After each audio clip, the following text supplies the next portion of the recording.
6 secretaries in 1 month. They quit crying, bleeding, or simply vanished into the freezing Chicago winter. Lorenzo Rossi didn't run a charity. He ran the most ruthless syndicate in the city from a glass-paneled penthouse. Enter Chloe. She didn't possess a steel spine, lethal skills, or a secret death wish. She had $50 in her checking account, a broken heel, and a terrible habit of dropping things. She was supposed to last an hour. Instead, she brought an empire to its knees. The 40th floor of the Rossi Corporation smelled of bleach and expensive espresso. Lorenzo Rossi preferred it that way. Bleach meant the mess was gone. Espresso meant people were awake. He sat behind a desk carved from a single slab of obsidian, staring at the empty leather chair opposite him. The previous secretary, a woman with a resume boasting 10 years at a Fortune 500 company, had lasted exactly 4 days. She had walked in on Matteo, Lorenzo's lieutenant, cleaning a Beretta in the break room. She hadn't even waited for the elevator. She took the stairs all the way down. Lorenzo rubbed the bridge of his nose. He didn't have time for interviews. The docks were backed up, a shipment from Palermo was missing, and the union reps were getting brave. "Next one is here, boss," Matteo said, leaning against the doorframe. He looked amused. Matteo was rarely amused unless someone was bleeding. "Send him in. It's a her, and she looks like she crawled out of a dumpster." Chloe Bennett didn't crawl out of a dumpster, but she felt like she had. The L train had stalled, forcing her to walk 6 blocks in a sleet storm. Her umbrella had inverted. Her left heel had snapped, reducing her walk to a rhythmic limp. She was wearing a beige thrift store blazer that was 1 size too big, and her hands were numb. She limped into the cavernous office. It was too quiet. The carpet was thick enough to swallow sound. At the far end of the room sat a man who looked like he was carved out of the same dark stone as his desk. Dark hair brushed back, eyes like flint, a tailored suit that probably cost more than her rent for the year. "Sit," Lorenzo said. His voice was low, scraping the bottom of the register. It wasn't a request. Chloe hurried forward. Her ankle rolled on the broken heel. She pitched forward, arms flailing. Her cheap faux leather tote bag slammed into the edge of the obsidian desk, bursting open. A barrage of items spilled across the pristine surface. A crushed granola bar, tampons, a handful of loose pennies, a heavily dog-eared copy of a tax code handbook, and a bright pink gel pen that rolled directly until it hit Lorenzo's clasped hands. Silence stretched. It was a heavy, suffocating thing. Chloe froze, her chest hovering inches from the desk. She slowly pushed herself upright, her face burning with a heat that reached her ears. "I am so sorry. The clasp is broken, the heel is broken, everything is currently broken." She scrambled to gather her miserable belongings, her fingers shaking. Lorenzo didn't move. He watched her. He didn't look angry. He looked entirely detached, like a scientist observing an insect. "Leave it," he said. She stopped, clutching a tampon and a penny. "You're late," he noted, glancing at a platinum watch. "The train stopped at Belmont. Someone pulled the emergency brake. I ran." She swallowed hard, her throat painfully dry. "Mr. Rossi, I need this job. I type 90 words a minute. I know Excel inside out. I don't ask questions."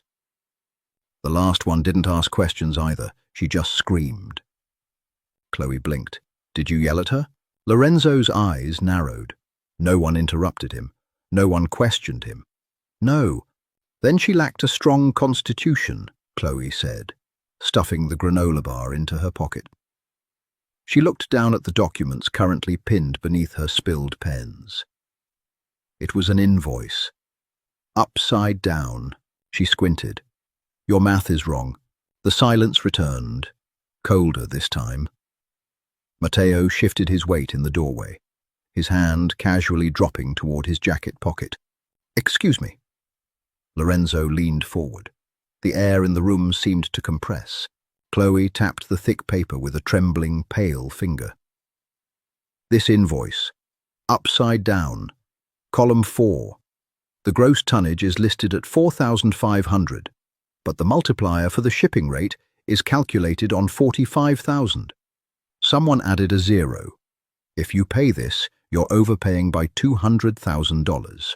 She withdrew her hand quickly, as if the paper had burned her. Lorenzo looked down at the sheet. He read the numbers. His jaw tightened, a small muscle ticking beneath the skin of his cheek. It wasn't a typo. It was a test from a supplier in Miami. They were seeing if he was paying attention. He looked back at the woman in the oversized blazer. She was terrified. She was practically vibrating with anxiety, but her eyes were sharp. "What's your name?" he asked. "Chloe." "Pick up your garbage, Chloe. Your desk is outside. You start now." Surviving the Rossi Corporation was an exercise in strategic blindness. By Wednesday, Chloe had established a few hard rules. Rule 1. Never open a box that didn't have a return address. Rule 2. If the men in the tailored suits came in, speaking rapid, hushed Italian, go to the break room and clean the coffee machine until they left. Rule 3. Do not look at the stains on the freight elevator floor. She was clumsy. It was a fact of her existence she had long accepted. Her spatial awareness was practically non-existent. On Monday afternoon, she had tripped over a rug and dumped an entire tray of ice water onto Matteo's lap. She expected to be fired. She expected to be hit. Instead, Matteo had stared at her in utter disbelief, while Lorenzo, sitting in his office, had let out a single, sharp sound. It took Chloe a full minute to realize the boss had laughed, but her clumsiness was physical. Her mind was a steel trap. It was Thursday evening. The office was mostly empty. The sky outside the floor-to-ceiling windows was the color of bruised iron. Chloe sat at her desk, the glow of the dual monitors illuminating her tired face. She was cross-referencing warehouse manifests against payroll. Lorenzo emerged from his office. He had discarded his jacket and tie hours ago. The top 2 buttons of his shirt were undone, revealing a faint scar near his collarbone. He looked exhausted, the kind of exhaustion that sat in the bones. He paused at her desk. "You're still here?" Chloe jumped, her knee slamming into the underside of her desk. She winced, rubbing her leg. "Just finishing the cross-check on the South Side warehouse, Mr. Rossi. Go home, Chloe. The numbers will be there tomorrow." "They will," she agreed, adjusting her glasses. "But the discrepancies won't be as easy to hide by tomorrow." Lorenzo stopped. The casual exhaustion vanished, replaced instantly by the predator. He stepped closer to her desk. "What discrepancies?" Chloe pulled up a spreadsheet. She pointed with her bright pink gel pen. "Warehouse 4. The payroll shows 30 men on shift for the past 2 weeks. But the supply requisition, gloves, masks, heavy machinery fuel, only accounts for 15. Someone is padding the payroll and pocketing the difference. Roughly 12 grand a week." Lorenzo stared at the screen. The numbers didn't lie. He knew exactly who ran Warehouse 4. A cousin of his mother's, a man who thought blood bought him immunity. "How long did it take you to find this?" Lorenzo asked quietly. 20 minutes. I got bored. The filing system you had before I got here was basically a trash can with tabs." Lorenzo looked at her. She was chewing on her lower lip, staring at the screen, oblivious to the fact that she had just signed a man's death warrant. She wasn't playing a game. She had no agenda. She simply liked order. In a world built on lies, shadows, and deceit, she was a terrifyingly pure beam of light. "Highlight it," Lorenzo said. Chloe uncapped her pen and drew a bright, obnoxious pink line across the printed ledger. It looked ridiculous. It looked like a teenager's homework. "Done," she said, capping the pen and dropping it.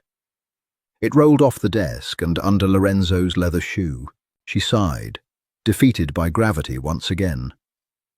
She knelt down, reaching for it. As her fingers brushed the carpet, she noticed a small black device attached to the underside of Lorenzo's desk, right near the rim. A small red light blinked in the shadows. She froze. Lorenzo looked down at her. "Did you get lost down there?" Chloe swallowed. She didn't know much about the Mafia, but she watched movies. She knew what a bug looked like. She stood up slowly, clutching the pink pen. She looked Lorenzo in the eye. "Mr. Rossi, I think you need to look at this spreadsheet, really closely." Her voice shook. She tapped the pen aggressively on the top of her desk, pointing her index finger straight down toward the floor. Lorenzo's eyes flicked to her finger, then to her face. He read the sheer panic in her eyes. He didn't ask questions, he didn't hesitate. He pulled a notepad toward him and wrote in block letters. "Where?" She wrote back. "Under your desk edge." Lorenzo's expression didn't change. He simply nodded. He reached out and gently took the pink pen from her trembling hand. "You did good work today, Chloe. Go home." Friday morning brought attention to the 40th floor that tasted like copper in the air. Kostas arrived at 10 a.m. He was a supplier from the Greek syndicate, a mountain of a man with gold rings on thick fingers and a voice that rattled the glass partitions. He brought 4 men with him. They didn't wear suits. They wore leather and scowls, and they smelled of cheap cologne and stale smoke. Chloe sat at her desk, typing furiously. She was trying very hard to be invisible. Matteo stood by the door to Lorenzo's office, his hand resting on his belt. The underboss gave the Greeks a look of pure, unadulterated contempt before opening the heavy wooden doors to let them in. The doors shut. The silence was deafening. Chloe tried to focus on the monitor. She really did. But her mind kept drifting to the bug she had found last night. Lorenzo had dismantled it quietly, crushing it beneath his heel before making a phone call that consisted of 3 whispered words. Today, the office felt like a powder keg. 30 minutes passed. Then the shouting started. It was muffled, but the tone was undeniable. Kostas was roaring. Lorenzo's voice cut through it, calm, cold, and utterly lethal. Chloe looked at her desk phone. No intercom buzz, no call for security. But she could hear the scraping of chairs, heavy footsteps. She looked down at the file sitting on her desk. It was the revised shipping contract for Kostas. Lorenzo had asked her to bring it in at 10:30. It was 10:31. Her hands shook.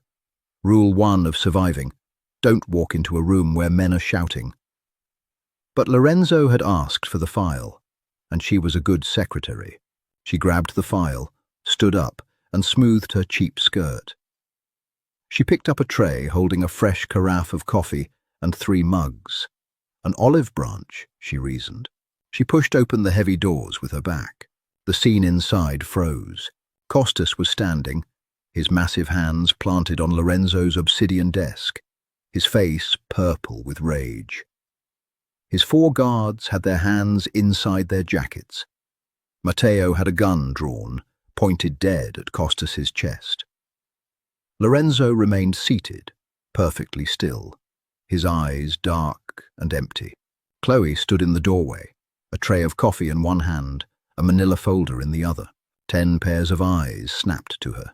The tension was a physical wall, ready to collapse and crush everyone in the room. Chloe croaked. Her throat had closed up. "I brought the contract and coffee." Kostas turned his massive head toward her. He bared his teeth. "Get out, little girl." Chloe stepped backward. Her heel, the one she had glued together on Monday night, finally gave out entirely. She went down. It wasn't a graceful fall. It was a spectacular, catastrophic collapse. The tray flipped. The carafe shattered against the corner of a leather sofa. Scalding coffee exploded across the expensive Persian rug. Mugs shattered like gunshots. The sudden violent noise caused one of Costas's men to flinch and pull his weapon. Matteo didn't hesitate. He shot the man in the shoulder. The room erupted. In a matter of seconds, Lorenzo was on his feet, a heavy revolver appearing in his hand as if by magic, pressed directly to Costas's forehead. Matteo disarmed a second guard, kicking him at the back of the knee to drop him to the floor. The remaining two Greeks froze, staring at the barrel of Lorenzo's gun. Chloe lay on the floor, covered in lukewarm coffee, a piece of porcelain resting in her hair. She clutched the manila folder to her chest like a shield. Silence descended again, broken only by the groaning of the shot guard. "Costas," Lorenzo whispered, his voice echoing in the large room. "You were saying something about disrespect." Costas swallowed hard. His eyes crossed slightly to look at the gun barrel. "Lorenzo, let's be reasonable. You came into my office. You raised your voice. And now—" Lorenzo didn't look away from Costas, but he tilted his head toward the floor. "You've upset my secretary." Chloe peeked open one eye. "Leave the contract, Costas," Lorenzo commanded. "Take your men. If I see you in Chicago before the snow melts, I will bury you under it." Costas slowly raised his hands. His men hauled the bleeding guard to his feet. They backed out of the room, leaving a trail of blood drops on the marble outside. The doors clicked shut. Lorenzo lowered the gun. He engaged the safety and placed it on the desk. He looked exhausted again. He walked around the desk and looked down at Chloe. She was still on her back. She looked up at him, her glasses askew. "Are you shot?" he asked, his voice entirely flat. "No," she squeaked. "Just caffeinated." Lorenzo reached down, offering a large, calloused hand. Chloe looked at it for a second before slipping her small, trembling hand into his. He pulled her to her feet, effortlessly. She looked at the ruin of the Persian rug. "I'll get the bleach." "Forget the rug," Lorenzo said. He took the manila folder from her rigid grip. He looked at her, really looked at her. Her hair was a mess. She smelled like a French roast. She was a walking disaster, but she had walked into a room full of guns to deliver a piece of paper because he had asked her to. "Chloe," Lorenzo said softly. "Yes, Mr. Rossi?" "Take the rest of the day off, buy some new shoes, put it on the company card." He paused. "And Monday, try not to break anything." She nodded frantically, backing out of the room. As the door closed, Lorenzo looked down at the file she had brought. Sticking out from the top of the contract was a sticky note. Written in bright pink gel pen was a single line. "The Greek guy is lying about the shipping weights. Check page 4. Lorenzo pulled the sticky note off, staring at the messy handwriting. A slow, genuine smile touched the corners of his mouth. He folded the note and put it in his pocket. Maybe the new secretary would last a little longer than a week. Monday morning arrived with a brutal lake-effect wind that rattled the reinforced glass of the Rossi Corporation building. Chloe stepped off the elevator on the 40th floor at exactly 7:55 a.m. She was not wearing heels. She wore a pair of heavy, black, steel-toed combat boots. They were practical, they had thick rubber soles, and they were firmly laced. She had put them on the company card just as instructed. Matteo was standing by the reception desk, scrolling through a burner phone. He looked up, his eyes dropping to her footwear. A slow, genuine smirk broke through his usually stoic expression. "Going to war, Chloe?" he asked. "Going to the filing cabinet," she replied, unwinding a thick wool scarf from her neck. "I figured if I'm going to be dropping trays of coffee, I might as well protect my toes." Matteo chuckled, a low, rasping sound. It was the first time she had heard him make a noise that wasn't a threat. "The boss is inside. He left a stack of files on your desk. Don't spill anything on them. They're the real books." Chloe froze halfway through taking off her coat. The real books. In a legitimate business, the real books were just the books. In this building, the real books were a prison sentence bound in leather. She walked to her desk. There sat a stack of 4 thick black ledgers. No digital copies, no cloud backups, just ink and paper. She sat down, booted up her computer to run the dummy spreadsheets for appearance's sake, and opened the first ledger. For the next 8 hours, Chloe lived inside a labyrinth of shell companies, inflated real estate purchases, and ghost payrolls. It was brilliant. It was also deeply flawed. Lorenzo Rossi was a mastermind of strategy and fear, but his money launderers were getting lazy. They were repeating patterns. By 6 p.m., the office had cleared out. The winter sun had vanished hours ago, leaving the city in a glow of artificial orange light. Lorenzo stepped out of his office. He looked at the 3 sticky notes attached to the cover of the first ledger. "Explain," he said, tapping the notes. "Your front companies in the sanitation sector are routing money through a holding firm in Delaware," Chloe said, rubbing her tired eyes behind her glasses. "It works for small amounts, but last month they pushed 4 million through it. The IRS uses algorithmic flagging for sudden volume spikes in dormant LLCs. If they keep doing this, you'll trigger an automated audit by March." Lorenzo didn't blink. He absorbed the information instantly. "How do we fix it?" "Diversify the routing. You own 3 commercial laundries and a string of auto body shops. Run the cash through the physical, high-volume cash businesses. It eats into the profit margin because you have to pay taxes on the fake revenue. But paying a 30% tax rate is cheaper than paying a lawyer to keep you out of federal prison." Lorenzo stared at her. She was casually discussing federal tax evasion while peeling a clementine at her desk. She was entirely unbothered by the illegality of the conversation. She was only bothered by the inefficiency of the math. "Write up the routing structure," Lorenzo ordered. "Give it to Matteo tomorrow. Go home, Chloe." She packed her tote bag, a new one, canvas and zippered. She took the elevator down to the underground parking garage. The concrete cavern was freezing and smelled of exhaust and damp earth. Her steel-toed boots echoed loudly against the pavement. She reached her ancient Honda Civic. She fumbled for her keys, her breath pluming in the cold air. "Hey, you the new girl." Chloe jumped, dropping her keys. They clattered under the car. She spun around. A man stepped out from behind a concrete pillar. He was thick-necked, wearing a leather jacket that strained across his shoulders. He didn't look like Lorenzo or Matteo. He looked sloppy. He looked mean. "Carmine wants a word," the man said, closing the distance between them. Carmine was the cousin from Warehouse 4, the one whose payroll scam Chloe had highlighted in bright pink gel pen.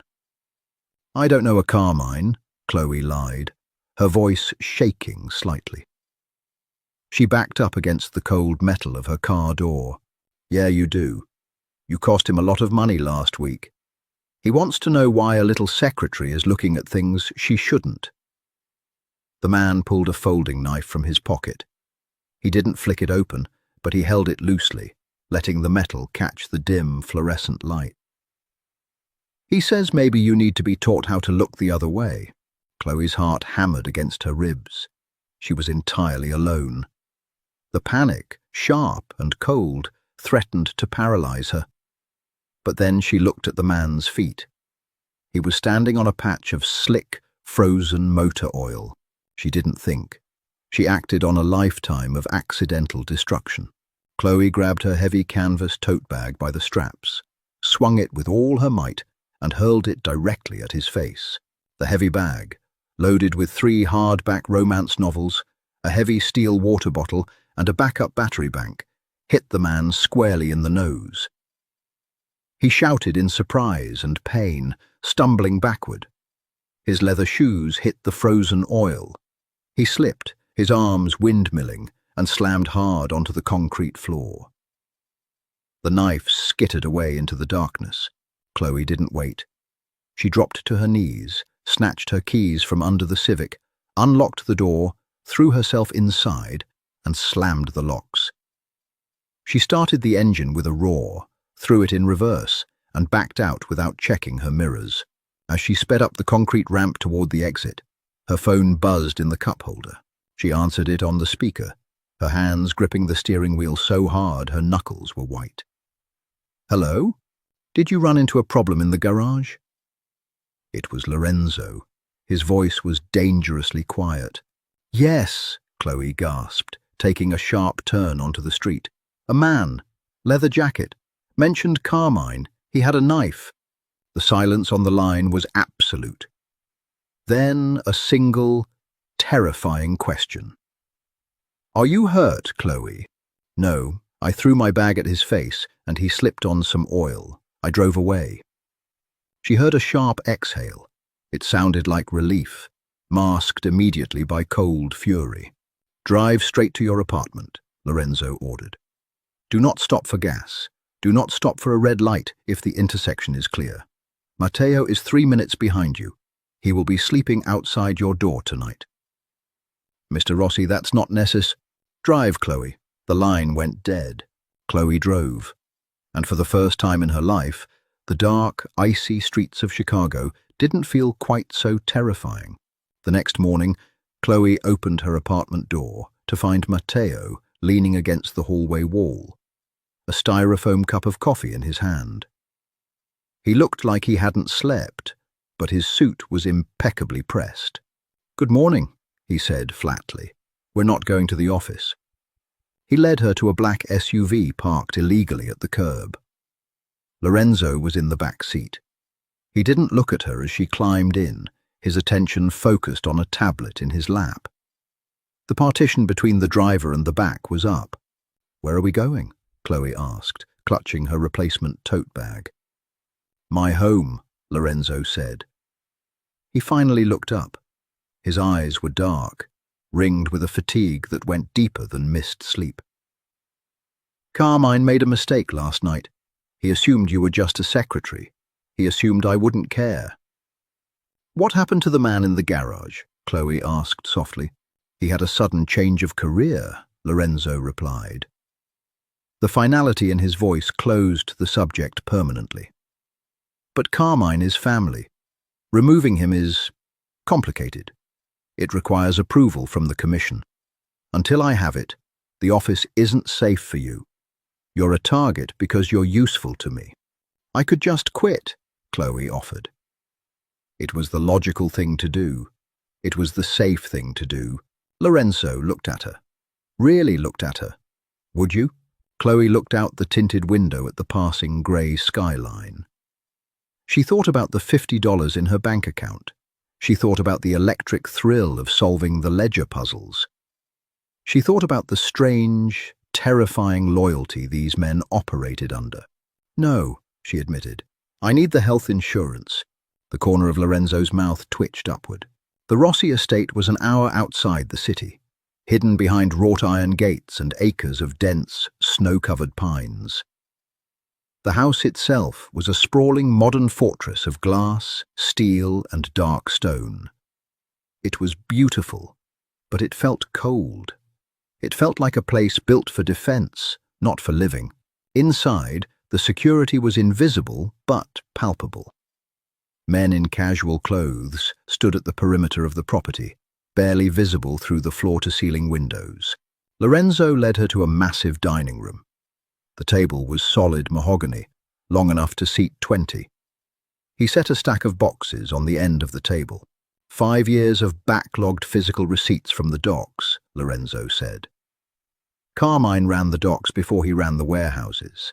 I need you to find every penny he stole. I need a paper trail so damning the commission has no choice but to let me put him in the ground." Chloe nodded, taking off her coat. "I'll need highlighters and a calculator with a physical tape." For the next 10 hours, the glass house was silent, except for the furious clicking of the calculator keys and the scratch of Chloe's pen. Lorenzo worked across from her, taking phone calls in hushed, rapid Italian, reading reports, and occasionally just watching her work. At 8 p.m., an older woman with a kind face and a no-nonsense apron emerged from the kitchen carrying a large tray. She set down 2 plates of handmade tortellini, swimming in a rich, dark ragu, and a bottle of Barolo. "Eat, Lorenzo," the woman ordered in heavily accented English. She looked at Chloe. "You too, Piccola. You look like a stiff breeze would snap you." "Thank you, Rosa," Lorenzo said softly. Chloe pushed the ledgers aside. Her back ached and her fingers were cramped. She took a bite of the pasta and closed her eyes. It was the best thing she had ever tasted. "Oh my God!" Lorenzo poured the wine. He slid a glass toward her. "Rosa has been with my family since I was a boy. She's the only person in the world who tells me what to do." Chloe took a sip of the wine. It tasted like velvet and smoke. The alcohol warmed her chest, loosening the tight knot of anxiety she had carried since the parking garage. "Why do you live out here?"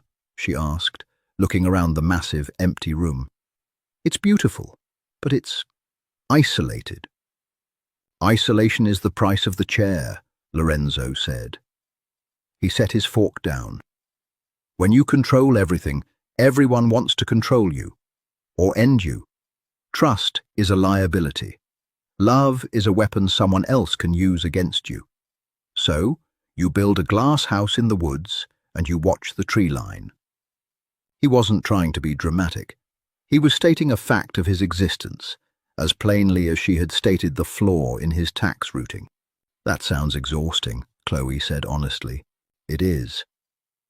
Lorenzo looked at her over the rim of his wine glass. "You don't belong in this world, Chloe. You drop things. You trip over your own feet. You panic." "I threw a book at a hitman's face," she defended herself defensively. "You did," he agreed, his voice softening. "But you also see the truth.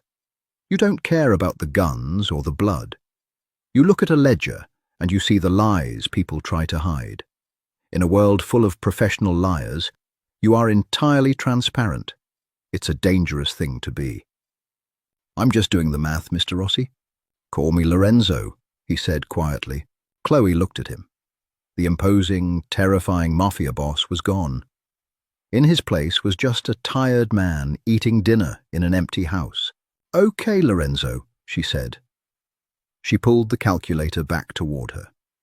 "I found Carmine's offshore account. He's been bleeding you for 3 years. You have your proof." Lorenzo looked at the printed tape. He nodded slowly. "Good. Tomorrow we end this." They left the estate the next afternoon. The sky was the color of dirty lead, threatening snow. Matteo was driving the Bentley. Lorenzo sat in the back with Chloe, the damning file of Carmine's theft resting between them on the leather seat. The plan was simple. A sit-down was scheduled at a neutral restaurant in the city with 2 of the commission elders. Lorenzo would present the file. The elders would nod. Carmine would be dealt with. "Are you nervous?" Lorenzo asked, noticing Chloe gripping her tote bag with white knuckles. "I'm riding in a $500,000 car with the evidence to execute a man," Chloe said, her voice tight. "My normal Tuesday involves organizing paper clips. Yes, Lorenzo, I am deeply, profoundly nervous." "Nothing will happen to you. You are under my protection." They exited the highway, entering the industrial outskirts of the city. The roads were slick with black ice, the abandoned factories casting long, skeletal shadows over the street. Matteo slowed for a red light at an empty intersection. "Don't stop," Lorenzo snapped, a sudden urgency in his voice. His instincts were flaring. The street was too empty. Matteo hit the gas, the heavy Bentley surging forward. It wasn't fast enough. From the alleyway to their right, a heavy steel garbage truck roared out, accelerating blindly. It wasn't an accident. The driver had the pedal pinned to the floor. "Hold on!" Matteo roared, wrenching the steering wheel violently to the left. The Bentley skidded on the ice. The garbage truck slammed into the rear quarter panel of the luxury car. The sound was deafening, the shrieking crunch of tearing metal, shattering glass, and the violent compression of steel. The Bentley spun wildly, jumping the curb and smashing backward into a brick wall. The airbags deployed with a cloud of white powder. For a terrifying, breathless second, there was absolute silence. Chloe's ears were ringing. The world was spinning. She tasted copper. She blinked through the dust, coughing. "Matteo?" Lorenzo's voice was ragged. "I'm good, boss. Pinned, but good." Matteo was struggling against the crushed steering column. He reached under his jacket and pulled his weapon. Chloe turned to Lorenzo. He was slumped against the door. The window beside him was gone, shattered by the impact. "Lorenzo!" she gasped, reaching for him. He groaned, pressing his hand to his left side. Blood, thick and dark, was already seeping through the fingers of his expensive suit. A jagged piece of the doorframe had pierced his side during the crash. "Stay down!" Lorenzo hissed, gripping his own weapon with his right hand. Outside, the doors of the garbage truck opened. Heavy boots hit the pavement. They weren't waiting for the police. Carmine wasn't going to let them make it to the sit-down. Gunfire erupted. The bullets hammered into the reinforced body of the Bentley, sounding like sledgehammers against an anvil. The glass spiderwebbed but held, though the broken window on Lorenzo's side was entirely exposed. "They're flanking!" Matteo shouted, returning fire through a crack in the windshield. "3 shooters. I can't move my leg." Lorenzo tried to shift, raising his gun to the broken window, but a violent cough shook his frame, spraying a mist of blood onto the leather seat. He was losing blood fast. His face was entirely grey. Chloe was paralyzed. The noise was terrifying. It was a physical force pressing against her chest. She had never heard a gunshot in real life. It didn't sound like the movies. It sounded like the end of the world. A shadow moved outside Lorenzo's broken window. A man stepped up, raising a shotgun, aiming directly at Lorenzo's head. Chloe didn't think. There was no time for math. There was no time to panic. She threw herself across the back seat, bodily covering Lorenzo. At the same moment, she grabbed the heavy, thick spine of the physical ledger they had brought, the 5-pound book of Carmine's sins, and shoved it blindly out the broken window directly into the shooter's face. The heavy book slammed into the barrel of the shotgun just as the man pulled the trigger. The blast deflected upward, tearing through the roof of the Bentley, showering the interior with sparks and hot metal. The recoil and the impact of the heavy book threw the shooter off balance. He stumbled backward, slipping on the icy pavement. Matteo didn't miss the opening. 2 suppressed shots rang out from the front seat. The shooter dropped, motionless. Sirens wailed in the distance. The shrill sound of approaching police cruisers cut through the freezing air. Carmine's men were thugs, not martyrs. Hearing the sirens, the remaining shooters scrambled back toward a trailing SUV and sped away, tires squealing. The silence returned, heavy and thick with the smell of gunpowder and blood. Chloe pushed herself off Lorenzo. She was shaking so violently her teeth rattled. Lorenzo was looking at her. His eyes were wide, shocked. He looked at the shattered roof, then down at the blood pooling on the seat, then at the girl who couldn't walk across a room without tripping. She had just thrown herself between him and a shotgun. "Chloe," he breathed, his voice barely a whisper. He squeezed his eyes shut, his head falling back against the headrest. "You're bleeding." She touched her cheek. A piece of shrapnel had grazed her face. Her fingers came away red, but she barely felt it. She looked down at Lorenzo's side. The blood flow was increasing. "You're bleeding more," she said, her voice dropping into a flat, hyper-focused monotone. The panic was gone, replaced by the sheer mechanical need to fix a problem. She ripped off her scarf.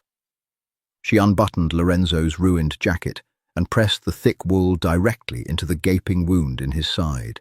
Lorenzo cried out, a raw sound of agony, his hand shooting up to grip her wrist. His grip was bruising. "Keep the pressure," Matteo grunted from the front, frantically working his leg free. "Ambulance is 3 minutes out. Hold it, Chloe." "I've got it," she said. She climbed over the center console, straddling Lorenzo's legs to put her entire body weight onto her hands, pressing the scarf deep into the wound. Lorenzo looked up at her. His vision was blurring, the edges of the world turning dark. But the center of his focus was perfectly clear. It was Chloe. Her cheap glasses were cracked. Her hair was wild. Her face was smeared with her own blood and his. "You saved my life. With a math book," Lorenzo whispered, a bloody, incredulous smile touching his pale lips. "It was an accounting ledger," Chloe corrected him, her tears finally spilling over, mixing with the dirt on her face. "Now shut up and don't die. You owe me a new pair of boots." Lorenzo's hand slid from her wrist, moving up to rest weakly against her uninjured cheek. His thumb brushed a tear away, leaving a smear of red. "Anything you want, Piccola," he murmured, before his eyes rolled back and he slipped into the dark. Chloe pressed harder, the sirens screaming outside, knowing that when he woke up, nothing would ever be the same. The private clinic did not smell like bleach, but it possessed a chemical sterility that coated the back of Chloe's throat. It was tucked beneath a legitimate cosmetic surgery center in the Gold Coast, funded entirely by cash that didn't exist on any government ledger. She sat in a hard plastic chair, staring at the scuffed toe of her left boot. She had been staring at it for 6 hours. The blood on her hands had dried, turning into a stiff, rust-colored crust that flaked when she curled her fingers. A nurse had tried to take her to a washroom. Chloe had simply shaken her head, locking her jaw. She wouldn't leave the hallway. She wouldn't let them move her away from the heavy metal door at the end of the corridor. Matteo limped out of that door around midnight. His left leg was encased in a temporary brace, and his suit jacket was gone, revealing a shoulder holster over a blood-spattered white shirt. He looked hollowed out. He walked over to Chloe and sank heavily into the chair beside her. He didn't speak. He pulled a crushed pack of cigarettes from his pocket, stared at it for a long moment, and then shoved it back. "The surgeon says the jagged edge missed his kidney by less than a centimeter," Matteo finally rasped. His voice was raw, stripped of its usual abrasive edge. "He lost 4 pints. He flatlined on the table for 20 seconds before they got the heart pumping again." Chloe stopped looking at her boot. She turned her head slowly. The fluorescent lights overhead buzzed, a low, maddening frequency. "Is he alive?" "He's breathing." Matteo turned to look at her. He took in the dried blood on her face, the cracked lens of her glasses, and the ruined, bloody state of her oversized blazer. The sneer he usually reserved for civilians was entirely gone. In its place was something that looked dangerously close to reverence. "You didn't run. I was trapped in the back seat. The door beside you was blown open by the crash. You could have crawled out. You covered him instead." Matteo leaned his elbows on his knees, staring at the linoleum floor. "I've seen made men who took oaths in blood, run away when the shotguns came out. You threw a book at a hitter." "It was a very heavy book," Chloe said quietly. The adrenaline had long since metabolized, leaving behind a cold, crushing exhaustion. Her bones ached.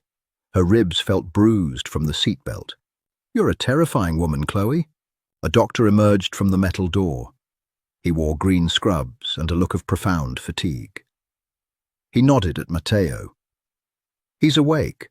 The anesthesia is wearing off. He's agitated. He keeps pulling at the IV lines. We can't sedate him further without risking his pressure dropping again." Matteo stood, groaning as weight hit his bad leg. He looked down at Chloe. "Go in. He won't listen to me." Chloe stood up. Her legs felt like lead. She walked down the short hallway and pushed open the heavy door. The room was dim, illuminated only by the rhythmic pulse of the telemetry monitors. Lorenzo lay in the center of a narrow hospital bed. His chest was wrapped in thick, white bandages. The skin of his face matched the sheets, a startling, bloodless grey. He was fighting a nurse with his right arm, trying to tear a piece of tape off the back of his hand. "Mr. Rossi," the nurse pleaded, stepping back as he swiped blindly at her. "You need the fluids." "Get out," Lorenzo snarled. The voice lacked its usual booming authority, reduced to a gravelly, laboured hiss, but the venom was intact. The nurse looked at Chloe, desperate. Chloe nodded toward the door. The nurse practically ran out of the room. Chloe walked to the edge of the bed. Lorenzo's eyes darted toward her. His pupils were blown wide from the painkillers, black pools in the dim light. His breathing hitched, a sharp, painful intake of air that made the monitors spike. He dropped his arm to the bed. The fight instantly drained out of him. "You're covered in my blood," he whispered. "It washes off," Chloe replied. She stood by the metal rail, not entirely sure what to do with her hands. She finally settled for gripping the cold steel bar. Lorenzo turned his head toward her. The sheer vulnerability in his expression was jarring. This wasn't the man who ordered hits. This wasn't the boss who terrified grown men with a single look. This was a man who had nearly died on a leather seat, saved by a girl making $15 an hour. "Did they get Carmine?" he asked. The question was a physical effort. "Matteo is handling it," Chloe lied. She didn't know what Matteo was doing, but she knew Lorenzo needed to hear that the problem was contained. Lorenzo closed his eyes. "I remember the crash. I remember the cold." He opened his eyes, pinning her with a gaze that saw straight through the cracked lenses of her glasses. "And I remember you. You jumped on me. It seemed like the logical thing to do. You signed my paychecks." A weak, breathy laugh escaped him, turning immediately into a grimace of pain. He clenched his jaw, waiting for the agony to pass. When it did, he reached his right hand slowly across the sheets. Chloe hesitated, then uncurled her fingers from the bed rail and let him take her hand. His skin was freezing. His grip was weak, but the intent was absolute. "I've spent my entire life building walls," Lorenzo murmured, his thumb weakly stroking the dried blood on her knuckles. "Iron, concrete, money, men with guns. I thought that was safety. And then a garbage truck hits my car, and the only thing standing between me and a casket is a girl with a pink pen." He pulled her hand slightly closer. "You shouldn't have risked your life for me, Chloe. I'm a monster to most of the city." "You're not a monster," Chloe said, her voice dropping to a fierce whisper. "A monster wouldn't have laughed when I spilled coffee on Matteo. A monster wouldn't have asked if I was okay before asking about his money." She leaned down, closing the distance between them. She wasn't trembling anymore. "You run a brutal business, but you're just a man.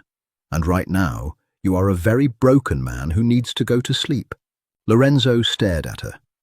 The heavy narcotic pull of the painkillers was dragging him under, but he fought it just to keep looking at her face. "Don't leave the clinic," he ordered, his voice fading. It wasn't a boss giving a command, it was a desperate plea. "I'm not going anywhere, Lorenzo," she promised. He finally closed his eyes. Within seconds, the rigid lines of pain in his face softened. The rhythmic beeping of the monitor settled into a steady, slow lullaby. Chloe stood there in the dim room, holding the hand of the most dangerous man in Chicago, and realized with terrifying clarity that she was absolutely, irrevocably bound to him. It took 3 weeks for Lorenzo to stand upright without heavily relying on a cane. He forced himself to walk unassisted 2 days before the sit-down. The meeting was not held in a neutral restaurant. Lorenzo dictated the terms. He chose an abandoned meatpacking warehouse on the south side. It was a cold, cavernous space that smelled of old rust and ammonia. It was a place designed for slaughter, and the symbolism was entirely intentional. Chloe stood in the shadows near the back wall, wrapped in a thick wool coat. The temperature inside the building was hovering near freezing. She held a locked briefcase. Inside it was not cash, but 72 pages of meticulously cross-referenced bank statements, shipping logs, and offshore wire transfers. The elders arrived in 2 black sedans. There were 3 of them, frail-looking men in heavy overcoats, their faces mapped with decades of violence and survival. They sat at a folding metal table placed in the center of the vast concrete floor. Lorenzo sat opposite them. He wore a dark suit tailored to hide the bulk of the bandages still wrapped tightly around his torso. Matteo stood behind him, leaning slightly on his good leg. 10 minutes later, Carmine was brought in. He didn't walk in under his own power. 2 of Lorenzo's men dragged him through the heavy sliding doors and dumped him onto the concrete. Carmine looked terrible. His face was bruised, his clothes torn. He had been intercepted trying to board a private charter at Midway 3 nights after the crash. Carmine scrambled to his knees, his eyes darting frantically between Lorenzo and the elders. "Dominic," Carmine gasped, looking at the oldest of the 3 elders. "This is a setup. He's paranoid. He's consolidating power and eliminating his own blood to do it." Dominic, an 80-year-old man with eyes like chipped flint, didn't look at Carmine. He looked at Lorenzo. "You called this sit-down, Lorenzo. You claimed theft and an unsanctioned hit.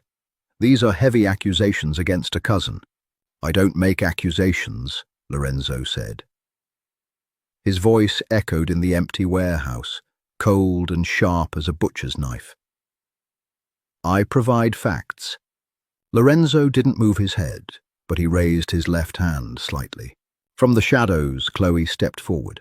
The heavy thud of her steel-toed boots echoed off the concrete. She walked into the dim circle of light cast by a single overhead industrial bulb. She didn't look at the elders, and she absolutely refused to look at Carmine. She walked directly to Lorenzo's side, set the briefcase on the metal table, unlocked it with a sharp click, and pulled out 3 thick binders. She placed one in front of each elder. "What is this?" Dominic asked, his voice rasping like dry leaves. "Who is the girl?" "She's the keeper of my books," Lorenzo said. "Open them."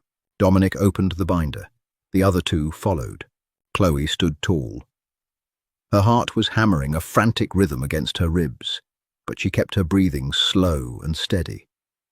She had rehearsed this. She knew the math. "Page 4, Chloe spoke into the silence. Her voice was clear, ringing out over the hum of a distant generator. "You will see a shell corporation registered in Panama. The routing numbers correspond to the freight manifests from the West Side docks, overseen by Carmine Rossi. By inflating the gross tonnage of incoming shipments, he extracted a surplus margin of 12% per container." Carmine sneered from the floor. "She's a secretary. You're taking the word of a nobody over your own blood." "Turn to page 22, Chloe continued, her voice hardening. She ignored Carmine entirely. The diverted funds were pooled and wired to an offshore account in the Caymans. The account is held under a proxy, but if you look at page 25, you'll see the property tax payments for a villa in Boca Raton. The deed for that villa is in the name of Carmine's wife. The silence that followed was absolute. The elders were not modern men. They barely understood computers, but they understood real estate, and they understood greed. The math was flawless. The paper trail was undeniable. Chloe had built a cage of numbers so tight there was no room for Carmine to breathe. Dominic closed the binder. He placed his frail, liver-spotted hands on top of the black leather. He finally looked down at Carmine. The old man's face held no anger, only a chilling bureaucratic finality. $3 million, Dominic stated. He's lying. She forged it, Carmine screamed, trying to stand. Matteo took one step forward and kicked Carmine in the chest, dropping him back to the concrete. The hit on the street, Lorenzo said, his voice dropping an octave. It was sloppy. It exposed the family to the feds, and it nearly cost me my life. The theft I could have handled internally. The ambush requires a public resolution. Dominic nodded slowly. He looked at Lorenzo. The commission agrees. The theft is proven. The unsanctioned violence is an insult to the table. He is yours, Lorenzo. Do it quickly. The elders stood up. They didn't say another word. They walked back to their cars and drove away, leaving Carmine thrashing on the floor. Lorenzo stood up. The movement was stiff, betraying the pain he was still in. He reached into his jacket and pulled out a heavy, suppressed pistol. Lorenzo, Carmine begged, blood leaking from his lip. Please, blood, we're blood. You spilled our blood first, Lorenzo said. He didn't hand the gun to Matteo. A boss handled his own house cleaning. But before he raised the weapon, Lorenzo turned to Chloe. Go to the car, he said softly. Chloe looked at him. She looked at the gun. She didn't want to see this. She didn't want this violence in her head. But she understood that this was the brutal reality of the man she had saved. She nodded once, picked up the empty briefcase, and turned her back. She walked toward the heavy sliding doors. She counted her steps. 1, 2, 3, 4. On step 8, a single muffled thwip echoed behind her, followed by the heavy, sickening sound of dead weight hitting the concrete floor. Chloe didn't flinch. She pushed open the door and stepped out into the freezing Chicago air. She stood by the Bentley, staring up at the grey sky, and took a long, deep breath. The books were balanced. The ledger was closed. Spring came to Chicago late, dragging its feet through weeks of sleet and bitter winds. By May, the ice had finally melted off Lake Michigan, and the floor-to-ceiling windows of the 40th floor offered a view of a city trying to come alive. The Rossi Corporation was running smoother than it had in a decade. Fear was no longer the sole motivator. It had been replaced by a terrifying, absolute efficiency. Chloe sat behind a new desk. It wasn't outside Lorenzo's office anymore. It was inside his office, situated opposite his massive obsidian slab. She no longer wore thrift store blazers. She wore tailored wool trousers and silk blouses, though she stubbornly retained her steel-toed boots. They had become a matter of principle. It was Friday evening. The office was empty. The city lights were beginning to flicker on against the twilight. Chloe was staring at a laptop screen, rubbing her temples. You're squinting, Lorenzo noted from his side of the room. He was reviewing a contract, a glass of amber bourbon resting near his elbow. He moved flawlessly now, the physical scars hidden beneath expensive cotton, though the psychological shift remained. He was quieter, more deliberate. The new shell company in Nevada is too clean, Chloe said, turning her laptop slightly toward him. It looks artificial. We need to introduce a margin of error, a delayed filing, a minor penalty payment. Legitimate businesses make mistakes. Perfect ledgers look like laundering. Lorenzo set his pen down. He leaned back in his leather chair, watching her. He didn't look at the screen. He looked at the woman behind it. Introduce a late fee, he said. Make it look negligent. Done, she replied, her fingers flying across the keys. She hit enter and closed the laptop.